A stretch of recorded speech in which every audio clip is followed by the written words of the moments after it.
Welcome to it, sports fans. It is the MKT Show Friday on the weekend. We're there. We are there. You've survived another week on planet COVID. Good job. Solid job not throttling anybody this weekend if you are still out in public and you've got your civil rights. Seriously, good job. Stressful times out there, huh? Stressful times. Hey, but we move on. We move on. Stay strong in the face of adversity and all that. Great to be with you Friday evening. Premier League football this evening, if you're a sports fan.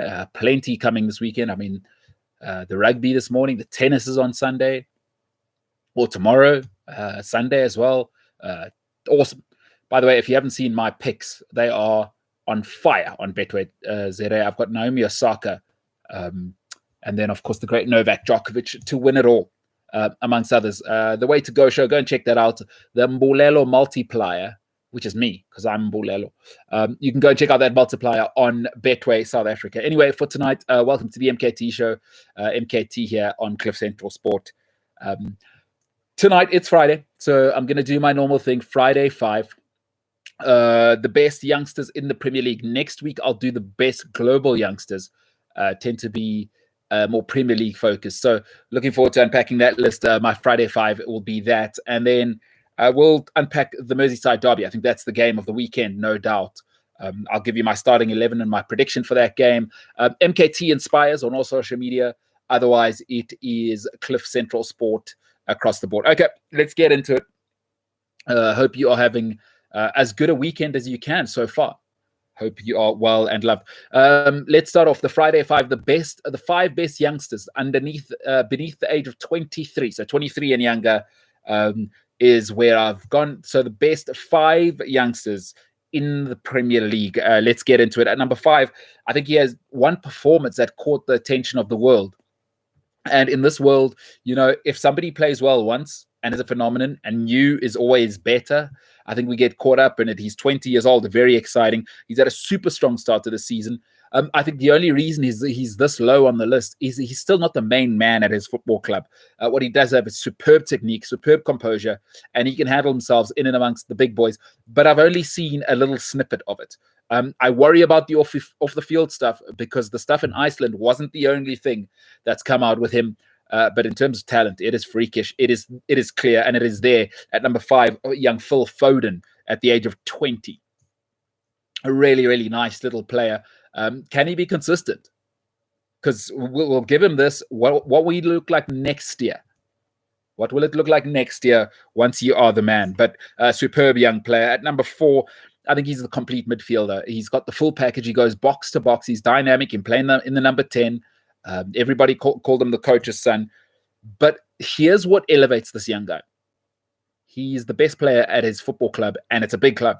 It's a top 4 club.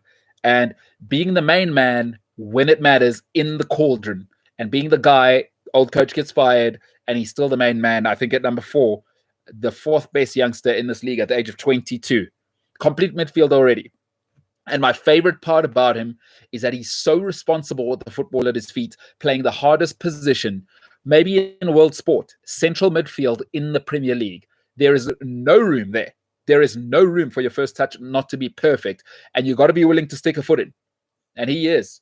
At the age of 22, the 4th best youngster in the English Premier League, Mason Mount, has been terrific for over a year now. Absolutely terrific. Plus, you get a shift out of him. Super talent. And you get a shift. Very, very rare. At number 3, I think, again, he's probably not higher or on top purely because expectation at the club that he's at, you know, it's a little easier for him to be the man there. And I think the quality around him probably elevates what he really is. But he's superb at his age. I think, again, the team's not very good. That's going to be tough for me to have him any higher than this.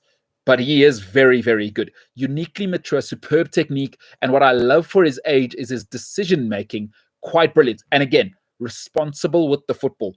Very, very tough. Very, very tough for youngsters. He is brilliant. He's got that unique maturity as well. For me, with my young players, I tend to lean to mature versus talent. There's lots of talent everywhere, and talent tends to come in 23, 24, 25 anyway. if you're at that level. But if you've got the unique maturity, I love this boy. I think he's going to be special. I couldn't put him any higher, though. I think there is better. But at number 3, Arsenal have a brilliant one in Bukayo Saka. They've got a brilliant one in Bukayo. You've got to look after him. You've got to look after him. Looks like a nice kid. The maturity, which is what I love. 19 years old and setting it ablaze. The only part where I do hold back a bit is there's no expectation. He's not expected to take Arsenal to the Champions League. He's not in the Champions League. And quite frankly, Arsenal have been dreadful for the last 10 years. So the expectations are really, really low. But I do like him. I do like Bukayo Saka. He's one of my favorites, and so he is a flashpoint. But the talent around him, I don't know. I don't know so much. You have Lacazette, and I'm not big on Aubameyang, I think. And who else is there at Arsenal? So he probably looks better than what he is. But let's see what that looks like once there's some expectation next season. But I love the maturity. At number 2, listen, he's the Brazil number 9. That's enough said. I mean, the movement, the first touch, the link-up play. I'm not obsessed with goals. Like, I love Bobby Firmino. People don't, but I love it. I'm not obsessed with goals. That's why I don't think Tammy Abraham's good enough to be at Chelsea. He's got the goals. Yes, he's the top goal scorer of the club, but there's so much more. And this young man is brilliant. The physique, the technique, and now the temperament. I absolutely love his all-round game. I thought for the third goal against Everton, you saw everything he was about, his link-up play with Mahrez and the flick on, of course, to Bernardo Silva. Just unbelievable. This kid's unbelievable. And he's still only 20, young striker in the world. I'm sorry, I won't hear any different. He's the complete striker. It's tough at this club because if you're not playing at the very, very top, it's not good enough. He's still the best. I believe he's the second best striker in the league when playing, as Kun Aguero is now on the bench. But Gabriel Jesus, who a lot of people have forgotten about, by the way, he's not like 30. He's 23 years old. He's Brazil's number 9, unique maturity. And I like that he's taken his temperament to the next level. The temper tantrums have stopped. He used to lash out, but now you just see a silky, complete footballer. And I love him. I love him. And I can't believe he's 23 years old. But at number 1, I really think there's no competition for this guy. The technique's superb. The pace is blinding. Absolutely blinding pace. And he showed against Chelsea in the Lampard days. Of course, they really executed Chelsea in that last minute. He's the real deal. He's cutting edge. He's ruthless. None of these other guys on the list are this word. Ruthless. And generally what that takes is a bit of age, because young guys don't take it seriously enough yet. They don't get it. When you're young, you think things are going to last forever. So you lack urgency, but this guy lacks urgency. He doesn't lack urgency. He's the guy. It's one of the best left feet in football, by the way. Superb technique, blinding pace. And what I love about him, and this is my favorite part, and you can't coach this. You've got to have the arrogance to be a superstar. You've got to have the arrogance to demand the ball constantly and be upset when it doesn't come your way. I remember another young guy from the same country came to Manchester United and people called him arrogant, and he stepped on Wayne Rooney's testicles. I think that was in Euros, and that blew up. Portugal beating England, of course. But I remember another Portuguese guy with the same arrogance. Give me the ball. I want it all the time. I want to be the man at 20 years old. This guy's unbelievable. Pedro Neto is the best young player in this league. And quite frankly, I don't think it's close. His ability to have, or his arrogance mixed with his ability, the complete ability. His touch is superb. The dribbling superb. The pace is blinding. The power is phenomenal. I just don't see another player under 23 like him. There's a few in Europe, but certainly not in the Premier League. Everybody else has a chink in their armor. I don't see what Pedro Neto's downside is. Plus, I get the ruthless. Plus, I get that superstar arrogance. I love that. I love Pedro Neto is constantly demanding the ball. All those other guys, Phil Foden, Mount, I do like him, and he's getting involved. I don't know if he's got that, though. I don't know if he's going to be Lampard and that level. Bukayo Saka, almost too nice of a guy, really. He should be. You have to be, folks. This idea in life that you can be successful without being demanding is crazy. This idea, and I know it's a new time, a namaste time. But if you want to win, And it's across the board. By the way, if you have kids, you'll know exactly what I mean. You have to be demanding of your kids if you want results. It's okay to be placid if you just, and by the way, there is no right or wrong. It's just to say, if you want to win, there are no rewards for not being demanding. Pedro Neto is demanding. Saka, Mount, Foden, Jesus, I haven't seen that side of them yet. Neto is demanding, and that reminds me of a young Cristiano Ronaldo from early on. He's demanding poor skulls at 20. I remember those videos. I remember saying, who's this guy? What is that? That is phenomenal. Pedro Neto, I think, unmatched. At number 5, Phil Foden. At number 4, Mason Mount. Number 3, Bukayo Saka. Number 2, Gabriel Jesus. And the best youngster under 23 currently going in the Premier League for me. And I don't think it's close, by the way. I think those other 4 are well behind Pedro Neto. Well behind Pedro Neto. And by the way, he's the main man at Wolves, and he's embraced it. That's very, very tough for somebody 20 years old to take on. And his personality is awesome. I love it. If you're going to be that good, folks, and that driven, that is a recipe for winning. It's very, very rare in life to get somebody who's driven and talented. LeBron James is, you never get that. Jordan, you never get that. Tom Brady, that's very, very rare. Cristiano Ronaldo, talented and driven. I mean, I hate to pile on, but you see it with Paul Pogba. The intensity is not there. Because generally, you know what happens with talented people early on is it's like good-looking people in life, why they struggle later in life. Men and women, by the way. I read some interesting studies on this.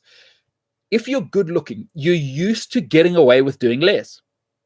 And if you're talented, you're used to just your physical talents or whatever it may have been that when you're younger, you're ahead of everybody else. You're used to doing that side.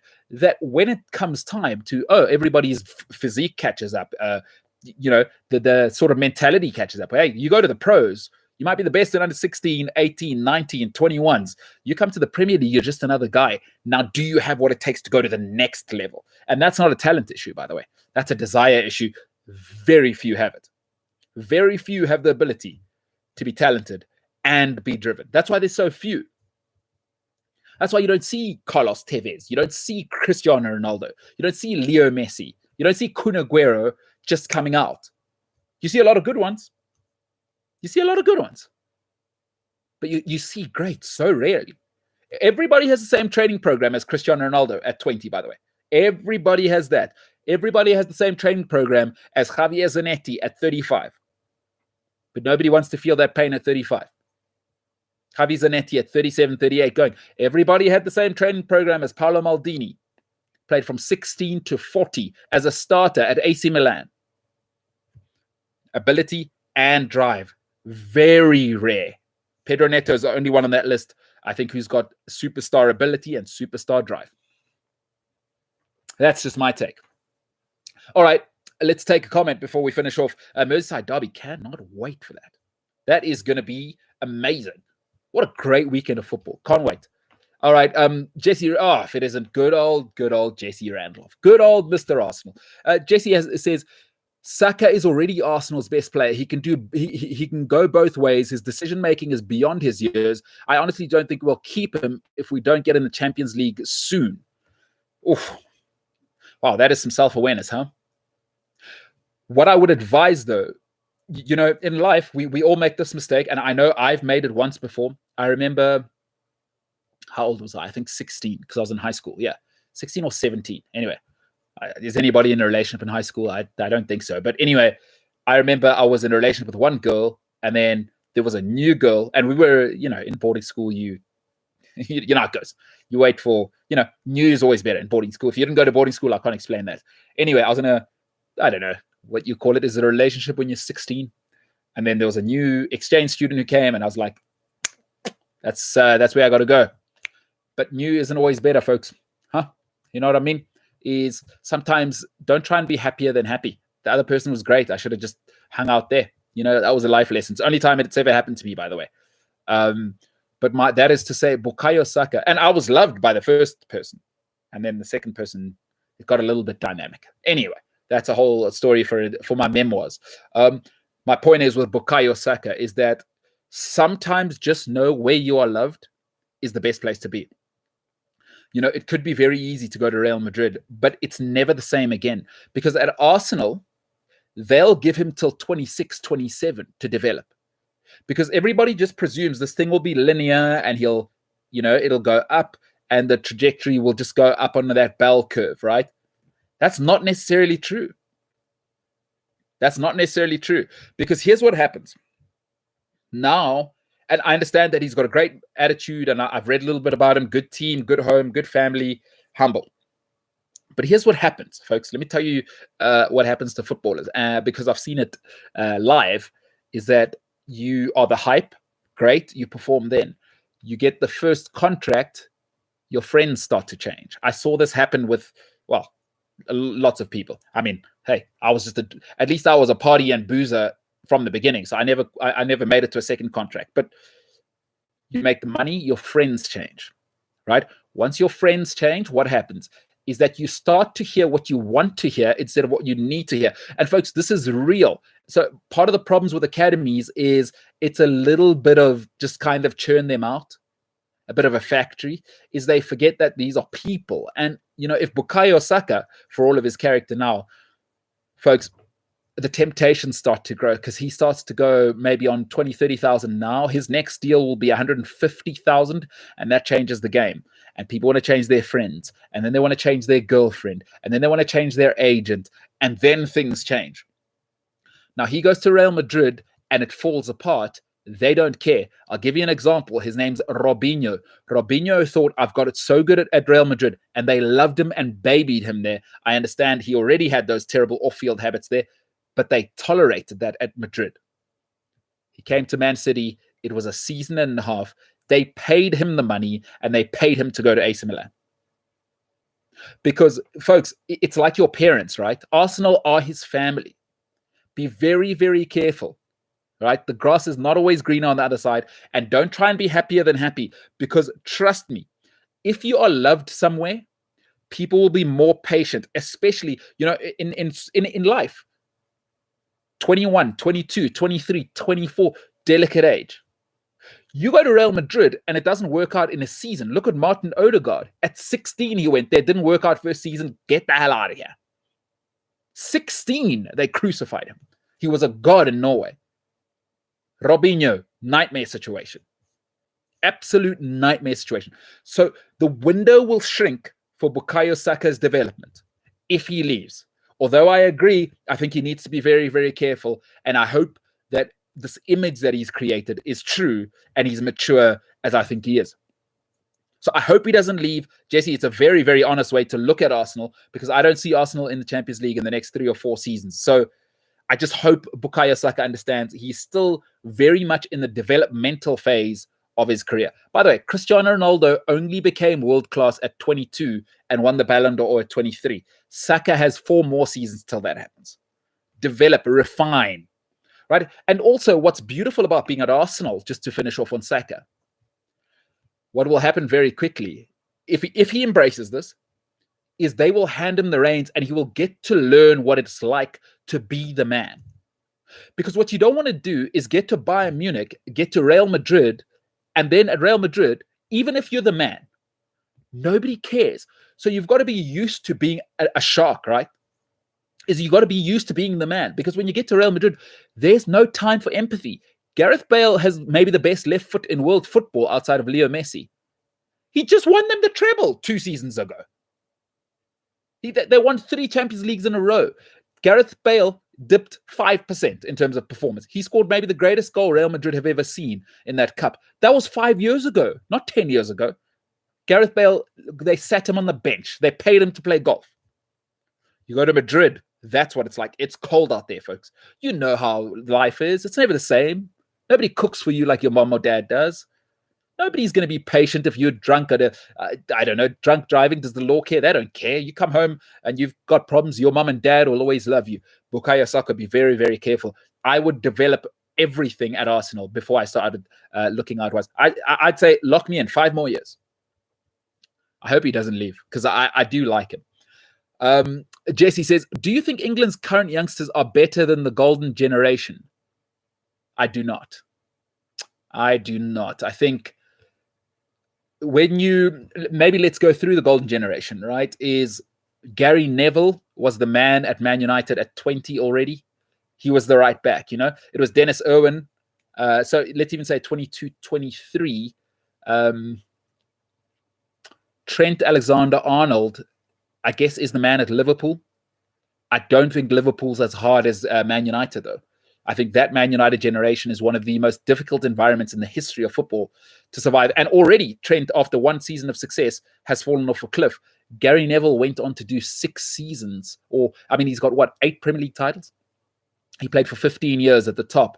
So I do like Trent going forward, but he can't defend. So I'd take Gary Neville there. What's the goalkeeper situation? No. I mean, listen, they had... Who was the keeper there? They've never had a great keeper, right? They had the Tottenham guy. He jumped over his foot. Robinson. Eesh, that's ugly. No good. So I'd probably take Robinson over Pickford. You know, I don't love Pickford. He's a mistake machine and he's too short. So, no, Robinson there, right back. I'd take Gary Neville. Centre back, Rio Ferdinand at 20 was the best player at a demanding Leeds team. 22. He was the best player there. So no, I wouldn't take anybody over that. The other centre-back would have been John Terry, Sol Campbell, Jonathan Woodgate. I can't see anybody. Michael Keane? No. So, I mean, I don't know if you... Look, no. Terry. It's John Terry. John Terry and Rio Ferdinand. And then Ashley Cole's maybe the best left-back outside of Philippe Lam to ever play football. So in the back 4, I can't get any of the current guys in. We'll go to the midfield. Where do we start? Owen Hargreaves. I don't think any of the current batch is better than... unless you think Henderson's better than Hargreaves. I'd have to disagree with you there. I'd go into the midfield. Lampard, Gerrard. I'm going to play a 4-3-3. Is anybody... Are any of these kids better than... You'd have to say Mason Mount, Jordan Henderson. I don't know. I'm not sure if they're Lampard, Gerrard. If we're just going on individual ability, so then no one gets in the midfield. On the right wing, David Beckham. See, I don't love Beckham as much as people used to. So what do you do on the right? Who's the current Raheem Sterling? Is Raheem Sterling better than David Beckham? I'll leave that to people to decide. I don't think so. Beck's legendary, again, from sort of 20 years old, he was the man, right? The only place where I might put somebody in is on the left, because it was, for a long time, it was Darius Vassell, but then again, it was Joe Cole, right? None of these kids are better than Joe Cole. Sterling, no, I can't take Sterling ahead of Joe Cole. I just cannot. Maybe Sterling's been part of Man City and winning and being a big part of that winning. So let's stick, I don't want to be too biased to the old generation. So maybe Raheem Sterling gets in on the left in that golden generation ahead of Joe Cole. It was Darius Vassell, Stuart Downing. So I don't think any of those are better than him. And then up front, you'd have to say Harry Kane. Yeah, Harry Kane's better than Peter Crouch, Emile Heskey. But then again, you say Wayne Rooney. Now, I don't know what people think of Wayne Rooney versus Harry Kane. That's a conversation to be had. Wayne Rooney was I think he was never the main man at Man United because he had Tevez, Ronaldo, and Van Persie always in the position he wanted to be. But Wayne Rooney was the England striker. No, I don't think Kane's better than Rooney. And I don't think much of Harry Kane, to be honest with you. So... Listen, Harry Kane's very, very good. I'm being a little facetious. Wayne Rooney's, I guess the resume is legendary, but do you put Kane in ahead of Rooney? It's tough, because Wayne Rooney was at Man United, scored a hat-trick at the age of 18 in the Champions League against Fenerbahce. So no. I think that's a very long way to say no. I'd love to know what you think, but where do I get one of the new kids in? I'm just trying to think. And Robinson was terrible as a keeper, by the way. Terrible. But Pickford is a mistake machine. And I've my rule. Below 194 centimeters, I don't like the keeper. Gives me heebie-jeebies. So I'd love to know what you think. That's a great question, by the way, Mr. Arsenal, Jesse Randall. Emmanuel Mabungu says, look what Sterling did to Liverpool. Sorry, Jesse, you won't keep him for the next 2 seasons. No, yeah, Good point. Good point. For those who don't have the context there, Liverpool were awful. His agent said, we want to go went to Man City. And, listen, the career's short, 10 years max at the top of your game, unless you're, this very rare Maldini, Javi Zanetti, Ibrahimovic. Those are very, very rare. Ronaldo, Messi, that 15 years of greatness. Some guys play for a long time, but nobody's great for 15 years. I agree with you, Emmanuel. That's a very, very good point. The only difference, I might say, with Raheem Sterling, remember, he came from QPR's academy. So he was never Liverpool's own. He was always a London guy anyway. So I think it's a tremendous point by Emmanuel. The guys want to win now. The loyalty thing, get the hell out of my face. I want to win. There's too much Twitter. So that's a tremendous point, maybe to go against what I was saying.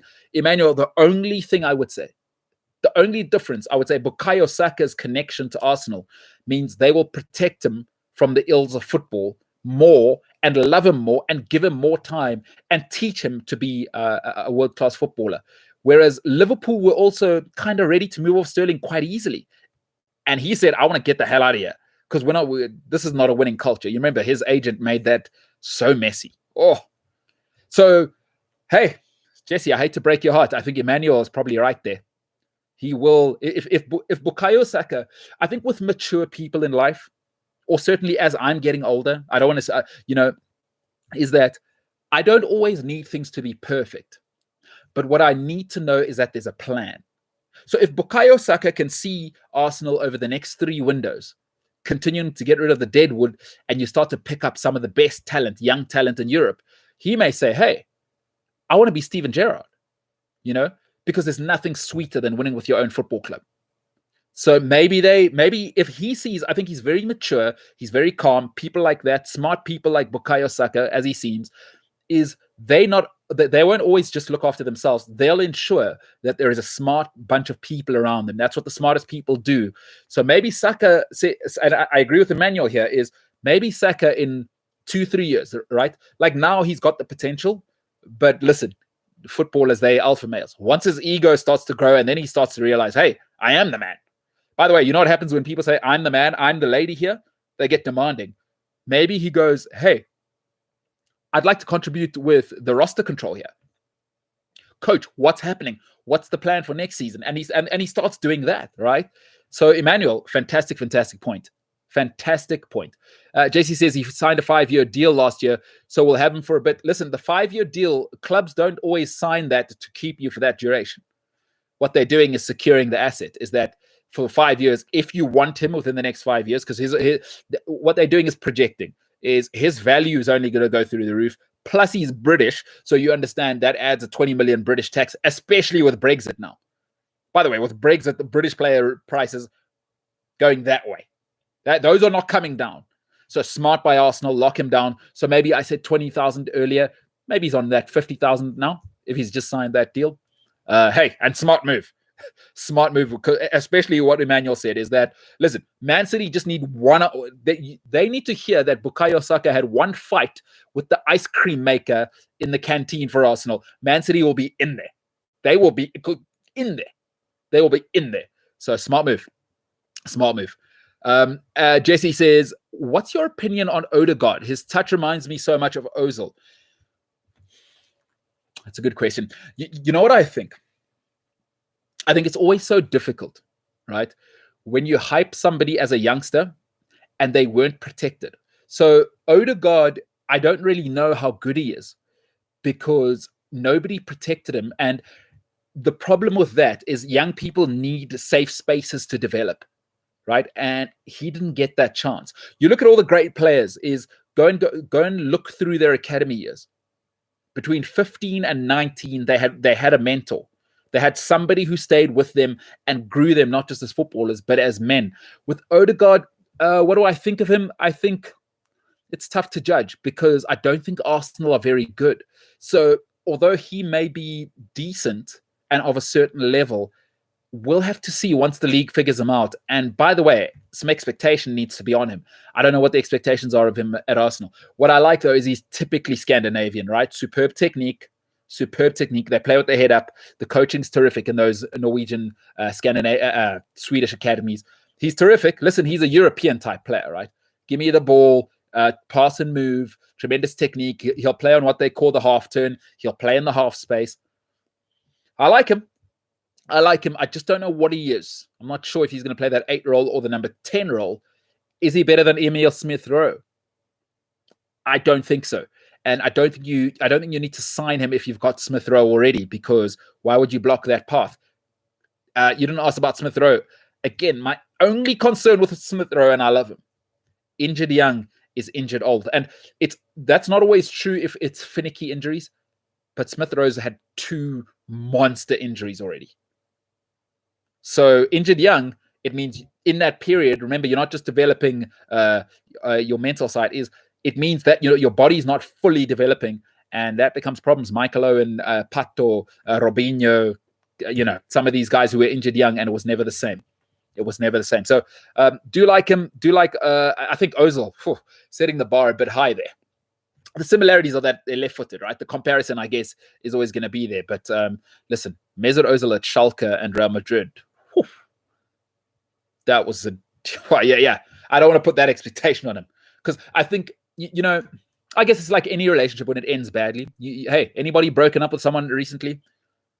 You never think of the time when she bought you an ice cream and you left your wallet in the car when you're on a beach holiday, right? You never think of that time when she was giving you a foot rub after you had a fight with your boss. You always think of the bitter end when she told you you're just like your father. In a breakup, we tend to think of Ozil at the end. I think we forget what Mesut Ozil was at Real Madrid for 2 years, and what Mesut Ozil was for Germany, and what Mesut Ozil was at Schalke, by the way. Hey, you don't know what I'm talking about? Go and look at some of that tape at Schalke. He was, wow. Real number 10, OG number 10. So I think that's too high. Let's bring it down a bit. I don't think he's going to hit those levels. Listen, Mesut Ozil for 2 seasons was the man at Real Madrid whilst Cristiano Ronaldo was there. That's what you're asking of Odegaard. Whew. Not sure he reminds me of that. I think also the difference is Ozil didn't have, what I like about Odegaard is the mobility. So he could play in England because he's quick, right? I like that. And he can cover ground. He's going box to box. Mesut Ozil would get a nosebleed if he had to cross the halfway line to come into his own half, right? So he does give you that. Ozil never had that, but there's a very famous line. Zinedine Zidane is asked, they say, Zinedine, you never ever defended. What's the story? And he said, I never lose the ball. So why do I need to defend? Which I absolutely loved, by the way. Mesut Ozil, you might say the same in his prime years, is why should I get back? I didn't lose the ball. Tremendous, an artist, a nightmare in the end, just like everybody's ex-girlfriend and boyfriend. But there were good times. You should always keep that in mind. Tough, but there were good times.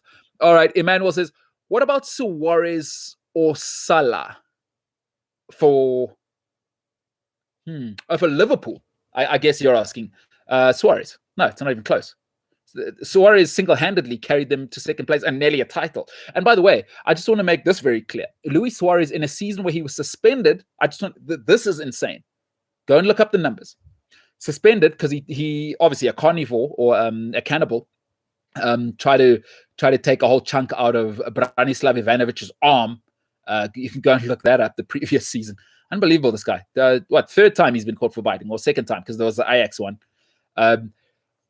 But in that season, he only played 31 league games. Ladies and gentlemen, he scored 33 league goals and was the top goal scorer in a season where he was suspended for 7 games. We may never have seen a season like that in Premier League history. That was unbelievable. Here's how good Luis Suarez was. I think he's a different tier to Mo Salah. Luis Suarez made Danny Sturridge look like prime Leo Messi. That's how good he was. I don't think I need to add any more to that. My God. Oh, my God. No, I don't think there's a comparison. Honestly, I don't think we've ever seen a season like Luis Suarez had. What a cannibal. What a player. And he's still doing it right now, by the way. Atletico Madrid, he may lead them to a title. By the way, he does that. He's going to the No Camp and mooning them. right? He's going to pull his pants down and moon the board for selling him and putting him through some stuff. Luis Suarez, one of the finest talents and one of the finest sets of front teeth you've ever seen. And I've got some big gnashes here, so I can make fun of people with big teeth. I got some monster teeth going here. I got some bunny teeth, so I know about bunny teeth. I'm not going to be cancelled for it. He's got some gnashes, huh? And he will use them. He will use them. My God. And he'll eat a human. Luis Suarez will eat a human. He's shown us that twice now. But what a player. My goodness. What a player. Ozil in the World Cup. And we'll finish off with this one. Do you rate Sancho? So I've always said this. I'm not big on ability. I'm big on maturity, right? Personally, would I have him? No. Because he's not good enough to come with the baggage. In life, I always do this. So I work, listen, the world I work in, famous people, they can be tough. Right? I work in a multitude of places. Is that your talent means how much I'll tolerate.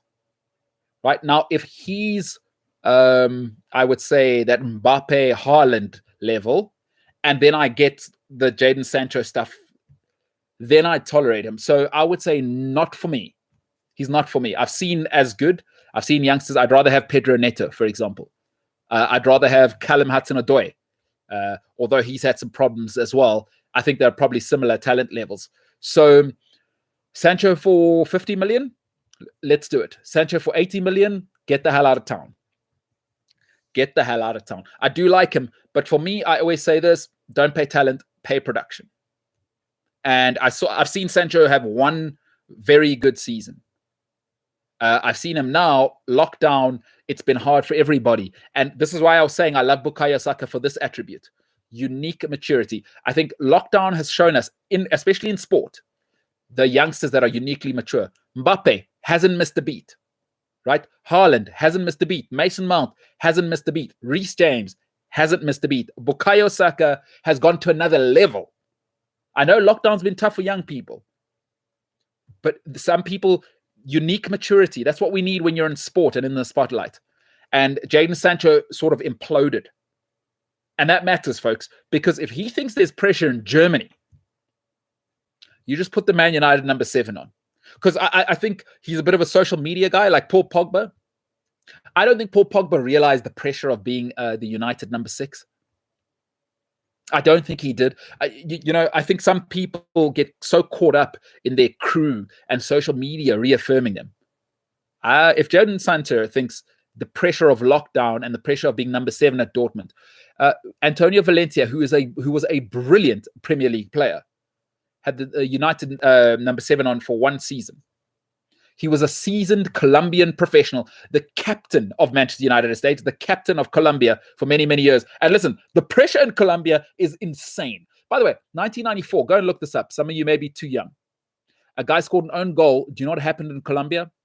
Got killed at the airport on arrival. You want to talk about pressure. So Antonio Valencia understands pressure. One season in the Man United number 7 shirt. He changed back to 25. Go and look it up. I didn't make that up. Go and look it up. He wore the Man United number 7 shirt for one season. Jadon Sancho has had a little bit of lockdown discomfort and has imploded. Dortmund's imploded. He's been nowhere this season. Without Haaland, they may be 10th. Where's Sancho been this season? So, not for me. Not for me.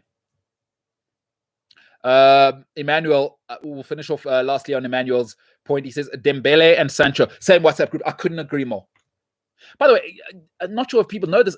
Dembele one day missed training and he said, my car's not working. Somebody went to his house, and you will not believe this. This is a man at Barcelona, plus they just paid, I believe it was 103 million pounds. He was playing PlayStation at home. The guy was playing PlayStation, and he's at Barcelona. He's playing with Leo Messi. They paid over 100 million pounds for him. Guys at home playing PlayStation. Jadon Sancho, I need a haircut. It's lockdown. Nope. Got to look good for Instagram. It's a global pandemic. I'm going to go. In fact, I'll have a second haircut as well. You've already told me once, a second haircut. And it's about me. Bukayo Saka. None of those problems, right? None. I've heard nothing. Lockdown, what? Was he not in a lockdown? And Sancho was? Reece James, zero problems. In fact, handing out stuff, PPE stuff, and food for other people. Marcus Rashford, young player. Did I hear any problems in lockdown? None. Zip. Zero. Unique maturity. That's very, very important. Couldn't agree more, by the way. Dembele and Sancho, same WhatsApp group. I couldn't agree more. Don't believe the hype, folks. Don't believe the hype. Pay production, not talent. It's a big mistake that people make. All right, let's finish off on this. Merseyside Derby, by the way, turning into a little bit of a mid-table battle here. I thought both teams would be third and fourth, but it's becoming something. I'm going to pick my 11 first, and some people may be interested in this. Folks, this was harder than it's ever been, and this is good for Everton, not good for Liverpool. All right, let's go from the back, and then we can go through it. At the back, I just go with Alisson on current form. So I pick on current form, not longevity. I go with Alisson purely because he's been better than, he's above the height of 190. It's not that he's playing well. It's been a shambles. At right back, Trent Alexander-Arnold can't defend. He couldn't defend a piggy bank with an AK-47. And folks, I've always said this. The problem with attacking wing back in a back four is that when the team's not clinical and it's not all clicking, right? If he can't defend, it's a liability because now he's on an island. And now there isn't Van Dijk. So for me, I take Seamus Coleman at right back. The centre-backs, well, Liverpool have no centre-backs. And as we've seen over the last 3 weeks, it's a shambles. So you got to go Holgate, and I don't like Yerry Mina. I think Ben Godfrey's ready to play. Now, Michael Keane, I've never loved. I don't understand Everton giving him the 5-year contract. I think it's a homegrown thing. It's good to have a homegrown guy who's kind of a leader from what I've read. But Holgate, Godfrey. And then the left back, what I love about this guy is he's up and down, but he's not just about the crosses going forward. Love Andy Robertson, love the toughness, and he's been Liverpool's player of the season. His level's been actually consistent, in my opinion, right? It's just that the rest of the team have been a dumpster fire, an absolute trailer trash fire, right? But he's been wonderful. Liverpool's left side is a lockdown. You're not going anywhere, by the way. That's just like there's snow on this highway, turn around. Andy Robertson for me at left back. So Alisson, Seamus Coleman, Godfrey. So Godfrey, Holgate, Robertson. I'm going to play 4-3-3. I'll take Decore, Sigurdsson, and Wijnaldum. I don't know who else from the Liverpool team I fit in my team. I don't like Jordan Henderson more than I like Decore or Sigurdsson.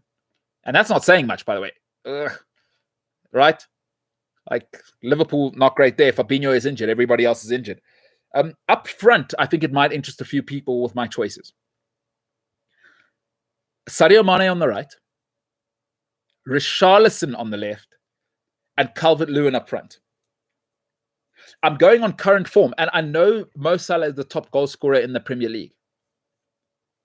I don't think he's playing very well. And I know that makes, it's difficult sometimes when people have stats. But I've always said if it was just about goals, Man City should just, buy Danny Ings. He was the joint top goal scorer last year. Again, problem with Mo Salah is this. Number one, he's maybe the most selfish player in the league, which is cool, by the way. If you're banging the goals, great. But here's the problem. He's also a glory boy. And maybe he's been allowed to do this. Good luck to him. The problem with Mo Salah is that when the team's not clicking, again, when they're not clinical and we've got injury problems and things like that, he's got the Mesut Ozil disease. But the problem is he's not Leo Messi. Because Leo Messi has 30 goals at this stage of the season in his prime, right? So it's okay. You let Messi stay up front. The problem is Mo Salah doesn't drop back at all. Like at all. Nosebleed once he hits the halfway line, right? And now that takes away from what we're doing as a team, because when things are going well, great. When things aren't going well, we can't have glory boys. Glory boys only work when you've got Pep Guardiola and Ronaldinho. Oh, Ronaldinho's got to go, and Leo Messi. Right? Like, look at Leo Messi now. His production is no less than before. But I'm afraid the team's not functional. So for me, I've got to go Mane just because you know what you're getting. You're getting world-class performance and effort level, and he can play anywhere, and he's the best player in the league, in my opinion. You can argue with De Bruyne. Richarlison's been terrific since he's come back from the injury. And Calvert-Lewin, he's just in better form than Bobby Firmino. And I love Bobby Firmino. I love him. So, folks, I've got 7 Everton players in that team. And honestly, I spent about half an hour on this team. So it's not like I just slapped it together. I really try to think, how do I make it functional? I can't leave Richarlison out. I'm never leaving Mane out. And Calvert-Lewin's maybe the best English striker in the league. Harry Kane, okay.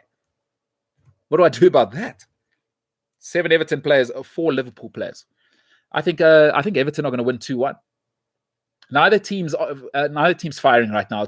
I don't think it's going to be 4-3. Unless Alisson has an Alisson day. Alisson Wonderland, they're calling it. Unless Alisson has one of those days. I can't see this being a big scoring game. 2-1 for me. And I think the Toffees will take it. I think Liverpool are, as the kids say on the street, they got problems. No are they, by the way? Problems. They got big problems. Big time problems. Let's finish off with 2 comments. Jesse Randolph says, Thiago Alcantara. He's been an absolute shambles since he's been in the league. Be honest. Like, I love Thiago. He's brilliant. The Premier League takes everyone a while to adjust. It's not me saying he's not a good player, but he's been a disaster since he's come in the league. You can't take an extra touch in this league. Everybody's athletic. Everybody's good. He'll learn.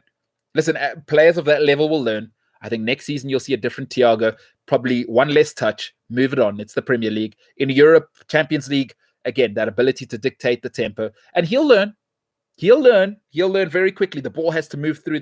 His job in European teams is probably to control more of the tempo. His job at Liverpool is to be the metronome. See, the job at Munich was hold on to the ball. You've got highly technical players. His job at Liverpool is get the ball as quickly as possible to Sadio Mane and Mo Salah. So he takes an extra touch. And with Liverpool, you know what they like? Cut and thrust. We want to go, heavy metal. He's counter that culture, right? So that's not to say he's not brilliant. He's just going to have to adjust to what's needed. He's been awful, though. He's brilliant, but he's been awful since he came to Liverpool. Awful. Absolutely awful. And I love him. And we'll finish off on this one. Alisson or Leno? No, come on. Alisson's Leno can't play with his feet. And I like Leno, by the way. I do. I think Leno's Germany's number 3, right? I like Leno a lot. I do like Leno. His one downside is he can't play with the feet.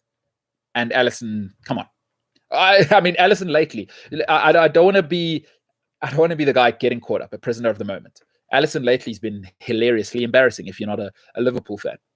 But let's look at the body of work. And what I love about Alisson, again, he can play with the feet, right? I do like that. That's very important, especially if you're looking to be in a top-notch side. Bernd Leno's passing with the feet. Surely, as an Arsenal fan, how many times have you been nervous when Leno waits for the striker to come tight? Oh, yeah, and his distribution ain't it. But currently, you'd have to say Leno, if you're being honest. If we're going on current form over the last 5 games, it's got to be Leno. It's got to be Leno. But for me, Leno, and I think this is why he'll never be the Germany number 1, is that you can't be an old school just shot stopper, because that's all Leno is, right? He's not good with the feet. The distribution's not quick enough, and I don't like him on the counter attack for Arsenal. That distribution. I mean, you saw was it the Everton game for Man City, or was it Spurs? It was Spurs, huh? That distribution to Gundogan. You saw that. That's what keepers are doing. And you've seen. Listen, maybe Manuel Neuer, the bar's too high, and Ter Stegen can play. Right? Listen, they're a shambles. Barcelona are a shambles, but Ter Stegen might as well be a defensive midfielder.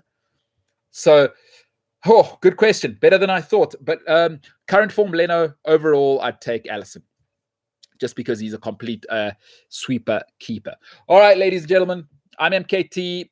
Lots of people saying, hey, how come you're always wearing this shirt? I actually wore it to make somebody who emailed me earlier a little upset. Yes, I'm a big Bayern Munich fan. And they were saying, is there a name on the back? Yes, there is. I'm not sure if you can see that, but he's my favorite player, one of my favorite players of all time, Thomas Müller. Thomas Müller. Yep, Allianz Arena a couple of years ago. I was there. And I saw them play Dortmund, and that's where the shirt comes from. Love it. Love Thomas Müller. He is, one of my favorite players of all time. And I've been a Bayern Munich fan since 94. Stefan Effenberg. For those of you youngsters, go and look up if you want to see a midfield maestro. A guy called Stefan Effenberg. That's the reason I support Bayern Munich. So to the person, you know who you are. They watch the show nightly. It is a Bayern München shirt, and I will wear it because this guy in particular is not only German, he's the most German human being possibly to ever live. And he supports a Wolfsburg, which is the VW team. So, which is where I believe VW's headquarters are, by the way. So, yeah, München, Mia San Mia, and I am who I am indeed. It has been a pleasure. Ladies and gentlemen, MKT here. Remember, MKT Inspires. That's Mike Kilo Tango. MKT Inspires on all social media. Otherwise, you can catch us on Cliff Central Sport. Sport at cliffcentral.com if you'd like to catch up with us or you'd like to tell me something. Hey, get a better face. You know, when are you going to be a better person? Whatever you want to tell me. What if you got some great advice, you know, send it my way. I'm all for it. I'm all for it. I can't do anything about the face. I'm a little old now to change my personality, but it is what it is. And it's been a pleasure this week. It's been a really fun show. Absolutely loved it. Thank you for the contributions. Sport at cliffcentral.com, again, if you want to get a hold of us. And for this evening, ladies and gentlemen, thank you for being with us. MKT here on the MKT Show. It is Cliff Central Sport. That's Gareth Cliff, physical distancing. Ladies and gentlemen, have a safe, blessed weekend. And I hope you are loved. I hope in these difficult times, you're finding time to be with family and just able to be together. And my country, South Africa, is opening up. But wherever you are, I hope you are starting to reconnect with old loved ones and friends. For the weekend, ladies and gentlemen, be well. And for now, as the MKT Show, we are the hell out of here.